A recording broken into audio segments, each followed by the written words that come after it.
Yun, good morning guys. Welcome sa ating channel ko yun is Rabbit Tree. So, gusto ko lang i-vlog tong mga tinatanong sa atin nung nakaraan. So, paano daw ba mag-handfeed ng mga bagong panganak na kids, especially 4-speed pala, especially kapag yung mga doe natin ayaw magpadede. So, ang daming tanong na ganito sa atin. Sunod-sunod ng mga nakaraang week kasi nagkaroon sila ng problema sa mga doe nila ayaw magpa-dede. Yun. So, ang gagawin natin ay ituturo ko sa inyo yung pinaka-safe at saka stress-free na pagpapadede sa may mga kids na ayaw padedein ng inahin o ng nanay nila. So, yun guys, pakita ko lang sa inyo yung mga kids na bagong panganak ngayon.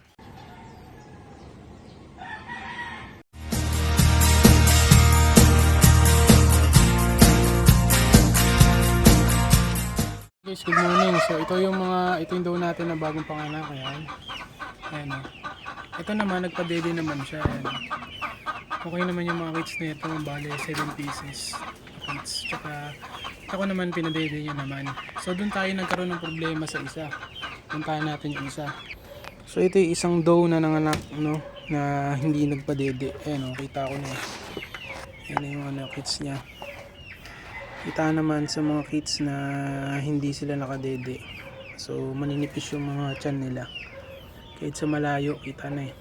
So yan yung pa-4 speed natin, sa inahin. Bale 7 pieces din siya. Kids, 7 heads din. So ito yung nanay.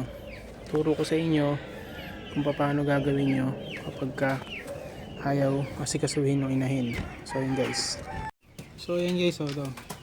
Pinuha na natin yung mga cage, nilagay natin sa nesting box. Ayan, kita nyo. Nilagay natin sila sa nesting box. Tapos, ang technique dyan guys, tuturo ko sa inyo. Kung paano natin matididiin. So, kunin natin yung inahin. So, ito na inahin guys, sabak na natin. So, ang gagawin natin dito, simple lang. Ipapatong natin yung inahin dito sa nesting box, pag ganito. Ganyan. Tapos hahawakan nyo yung unahang paa, kabilaan yan, gamit nyo yung dalawang kamay nyo, kabilaang paa yan. Tapos himas-himasin nyo lang sa ulo para habang dumidede yung mga inahin, nare-relax yung inahin, yung mga anak, nare-relax yung inahin. So ganyan lang, tsatsagain mo lang yan. Tapos tulak natin yung mga kids din sa ilalim niya. Kusa naman dedede yung mga kids na yun. So ganyan lang yung technique na ginagawa ko kapag nakikita ko yung inahin ay hindi nagpapadede, kasi yung mga kids ay hindi nakakadede. So ganito lang kasimple.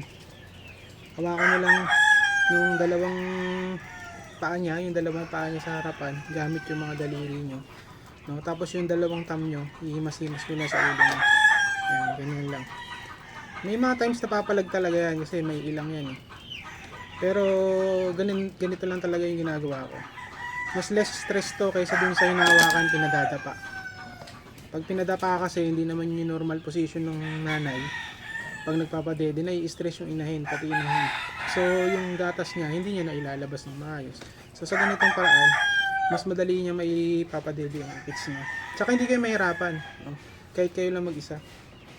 Kaya man. So ganito lang guys, kasimple yung ginagawa. Tapusin ko lang to para lahat ng kids na ay makadede ng maayos at maibalik natin sa pugaran, para bukas ulitin natin ito mamayang hapon. So ganun lang guys. So God bless, sana nakatulong itong video na ito sa inyo at yun, iwasan yung pagkamatay ng kids nyo, masave nyo sila. So thank you guys, cut na natin to mga kids guys. Kita nyo, nakadede na sila. Ayan, makikita nyo yung sa tiyan, medyo bumilog na yung tiyan niya. Ito, hawakan natin. Ayan kita nyo, parang may mamumuping sa loob. Ibig sabihin niya nakadede na yan. So ayan, nakadede na sila lahat. Ito, konti lang na dede pero nakadede. Okay na yan, nakasurvive na yan.